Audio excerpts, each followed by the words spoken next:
And there's a big comic book movie. I know they're all big, but this really is big. It's called Captain America, the First Avenger.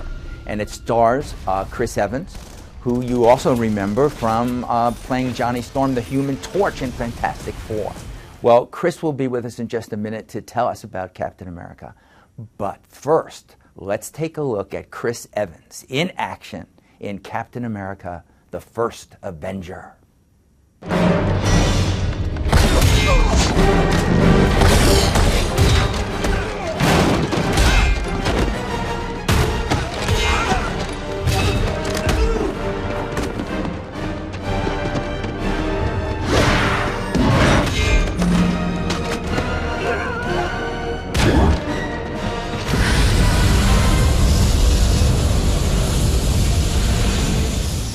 Chris, welcome to the show. Thank you. You have a movie out. You probably don't know. You know, you do so many. You just work so much. But this one is called Captain America, the First Avenger. That one, yeah. I know that one. Yeah. Do you? Yeah. Do you remember?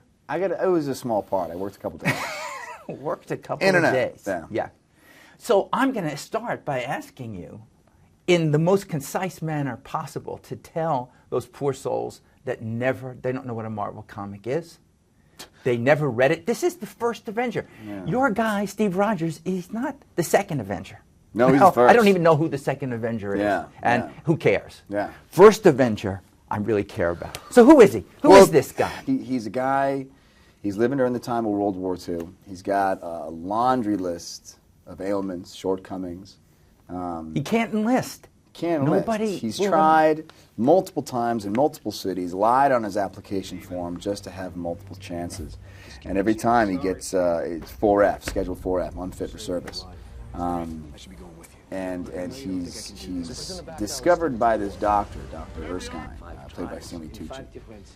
And Stanley Tucci sees qualities in him that are fitting for the experiment that he's about to undergo. Because he's a good man. He's a good man. He's got a good heart, you know. I mean, in the face of all the things that life has dealt him, I think it's pretty easy for most people to become jaded.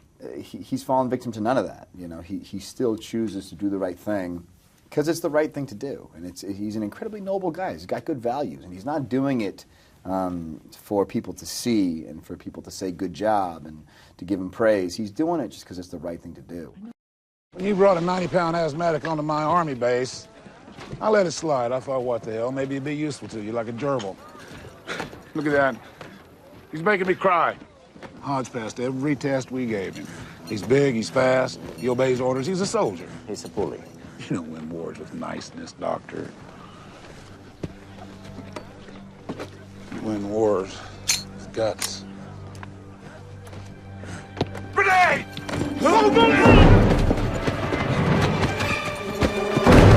Get away!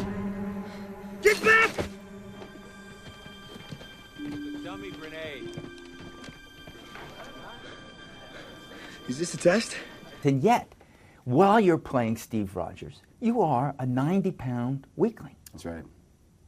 I looked at that, and I said, wait a minute. Isn't it good? The special effects? It's amazing. They're so good. So I thought you were going to sit here and tell me, as an actor with a theater background, that you just did it. Went and lost 90 pounds. You just, pounds at least he had to be 90 pounds, right? It would have been nice to have done that. Time did not afford it.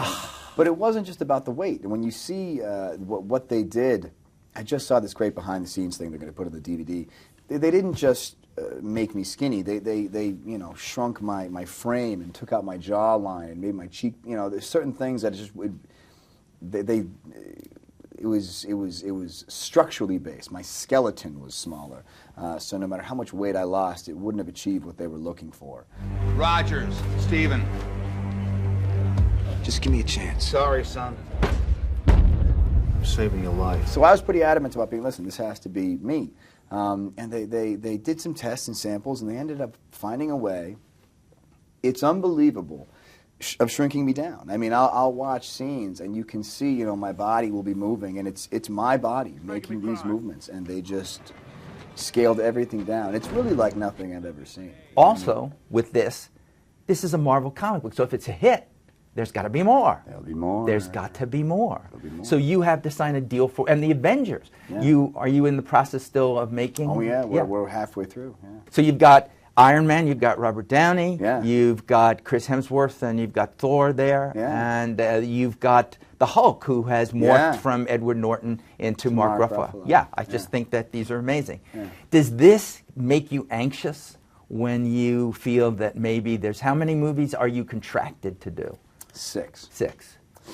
And it's, it's a double-edged sword. It's so tricky to complain because if we want to maintain a healthy amount of perspective, let's be real. I'm not in the coal mines. I'm doing what I love to do, and there's job security, and I have the power to, I have a voice. But there certainly are elements that are undeniable that make things difficult. A 6-picture contract, that could span 10 years. Mm-hmm.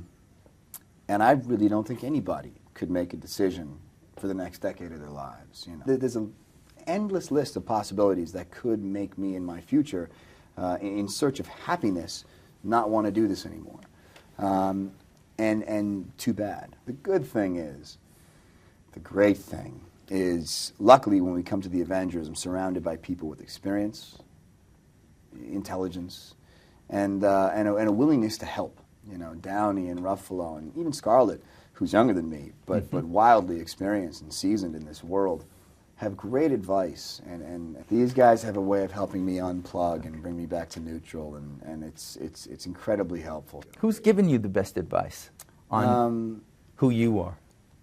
Downey's been fantastic. Downey's been so great. I didn't know what to expect with Downey. He's Robert Downey Jr. And he is Iron Man. And I don't think we'd even be trying to tackle Avengers without what he brought to the table as Iron Man. So he really is king on set.